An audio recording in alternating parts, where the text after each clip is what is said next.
सुनाई पड़ने लगे। दरवाजे दोनों फ्री हो गए, पति तो बाहर निकले हैं। बोलना चाहोगे राम तो निकलेगा यहाँ, क्या भजन करो? घुटने में दर्द होने लगेगा, बैठ नहीं पाएंगे हम, तो क्या भजन होगा? और एक महत्वपूर्ण बात, हमारी जो आयु निर्धारित की गई कलयुग में मनुष्य की 100 वर्ष होने वाले।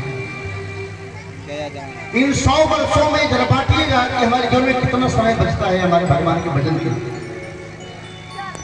100 वर्षों को 50 वर्ष निकाल के रात्रि के, सोने में निकल गए 50 वर्ष निकल गए कि नहीं रात्रि के।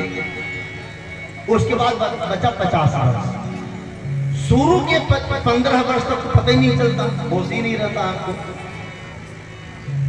18 वर्ष के बाद तो सरकार भी वोट देने का अधिकार देती है आधार कार्ड में। 18 वर्ष के पहले आप वोट देने के अधिकार नहीं प्राप्त हो सकता। इसका अर्थ यह है कि 18 वर्ष तक व्यक्ति नासमझ होता है। 18 वर्ष के पहले तक, 18 वर्ष का जब होता है तब उसे समझदारी आती है। और जैसे समझदारी आई वो नोटों के चक्कर में पड़ जाता है, कैसे ज्यादा से ज्यादा धन कमाए, विवाह हो गया। अच्छा मानो 20 वर्ष उधर निकल गए शुरू के, और 80 वर्ष अगर आपकी अवस्था हो गई तो 80 वर्ष के बाद आप बैठ के कथा नहीं सुन सकते। 20 वर्ष इधर के निकल गए, लास्ट वाल 20 वर्ष शुरू वर्ष निकल गए, 40 और 50 वर्ष रात्रि के निकल गए। बचा कितना आपके पास? मात्र 10 वर्ष बचा आपके जीवन का। इस 10 वर्ष में आप क्या क्या करोगे जरा सोचो। इसीलिए शास्त्रकार कहता है, प्रथमेनार्जिता विद्या, द्वितीयेनार्जितं धनम, तृतीयेनार्जितं पुण्यम, चतुर्थे किं करिष्यति। जीवन को 4 भाग में बांटा। पहला है 25 वर्ष तक ब्रह्मचर्य, दूसरा है 25 वर्ष गृहस्थ 50 वर्ष तक, उसके बाद 50 वर्ष के बाद वानप्रस्थ, घर छोड़ दो, और 50 वर्ष 75 वर्ष के हो गए तो संन्यास। वानप्रस्थी में पत्नी को साथ रखना है, लेकिन 75 वर्ष के बाद पत्नी का भी त्याग कर देना है, उसको संन्यास कहते हैं। संन्यास का अर्थ होता है सम्यक न्यासेन यस्य संन्यास, जो सम्यक प्रकार से मन से, वचन से, कर्म से संसार का जो त्याग कर दे वो संन्यास।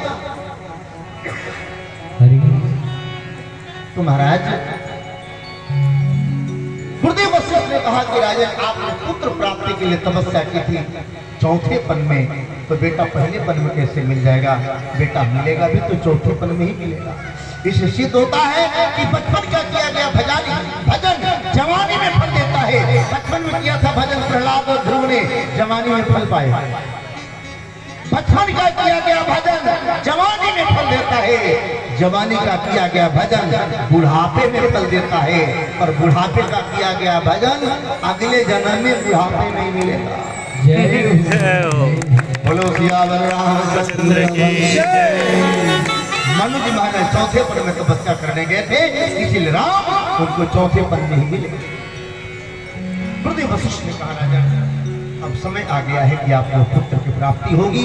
गुरुदेव वशिष्ठ ने श्रृंगी ऋषि को बुलाया, श्रृंगी ऋषि वशिष्ठ को बुलावा, पुत्र काम से यज्ञ करावा। भगत सहित मन आहुति दीने, प्रगटे अग्नि चलू कर लेने, भक्ति के साथ, अपराध के साथ, प्रेम के साथ, श्रद्धा विश्वास के साथ आहुति डाली गई, और आहुति से अग्निदेव प्रकट हो गए। प्रसन्न होकर के प्रकट हुए, चरु का पात्र लेकर के, चरु माने खीर। खीर में 3 चीज होता है। खीर बनाने के लिए 3 चीज आवश्यक वस्तु है, एक है दूध, दूसरा है चावल, और तीसरा है शक्कर, मीठा। इसमें दूध ज्ञान का प्रतीक है, बहुत ध्यान से सुनना। दूध ज्ञान का प्रतीक है, चावल कर्म का प्रतीक है, और मीठा भक्ति का प्रतीक है। अर्थात हमारे जीवन में ज्ञान, कर्म और भक्ति अर्थात उपासना की जब त्रिवेणी प्रवाहित होने लग जाएगी तो हमारे जीवन में राम प्रकट होंगे, राम प्रकट होते हैं। चलो प्रसाद प्रकट होकर के अग्निदेव ने श्रृंगी ऋषि को दिया, श्रृंगी ऋषि ने वशिष्ठ को दिया, और वशिष्ठ जी महाराज ने चक्रवर्ती दशरथ को दिया। यह भी बांट दे हो जाई, यथा जो भाग बनाई। दशरथ जी महाराज ने महारानी को बुलाया। कौशल्या के सुमित्रा तीनों रानियां आई। पहले एक कथा तो ये मिलती है कि प्रसाद का उस चरु का 3 भाग करके महाराज तीनों रानियों को समान भाग में दे दिए।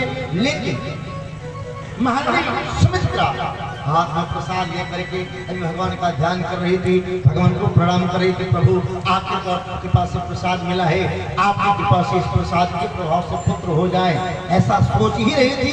तब तक एक चिल पक्षी आई और उनके हाथ का प्रसाद लेकर के उड़, और वो कहाँ गई?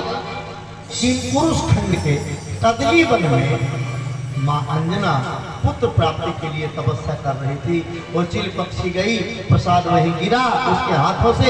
वो प्रसाद भगवत प्रेरणा से